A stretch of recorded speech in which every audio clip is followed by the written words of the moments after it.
જાદુઈ પેઇન્ટિંગ કેવી રીતના બનાવશું? તો જાદુઈ પેઇન્ટિંગ બનાવવા માટે ખાવાનો સોડા, હેન્ડ સેનિટાઈઝર અને હળદર મુખ્યત્વે જરૂર પડશે. તો ચલો સૌથી પહેલાં આપણે ખાવાના સોડાને ગરમ પાણીને મિક્સ કરી લઈશું અને બીજા બાઉલમાં આપણે હળદર અને હેન્ડ સેનિટાઈઝર મિક્સ કરવાનું, જેમાં હેન્ડ સેનિટાઈઝરનું પ્રમાણ વધારે હોવું જોઈએ. તો ચલો હવે આપણે સૌથી પહેલાં ખાવાના સોડાને અને પાણીનું મિક્સર છે એનાથી પેઇન્ટિંગ બનાવી લઈશું. હવે આ પેઇન્ટિંગ થોડી વારમાં જ અદૃશ્ય થઈ જશે.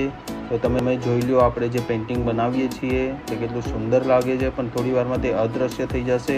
એની માટે આપણે થોડી વાર રાહ જોવી પડશે, જે છે 10 મિનિટનો ટાઈમ. અને જેવો ટાઈમ ખતમ થાય એની પછી આપણે જે પેસ્ટ બનાવ્યું છે હળદરનું અને સેનિટાઈઝરનું, એનીથી એને બ્રશથી એની ઉપર કરશું. તો સેમ આવી રીતના તમે જોઈ રહ્યા છો એવી રીતના જ પેઇન્ટિંગ ઉભરીને આવી જશે. તો થેન્ક યુ સો મચ જોવા માટે ને મળીએ નેક્સ્ટ વિડીયોમાં. Bye bye.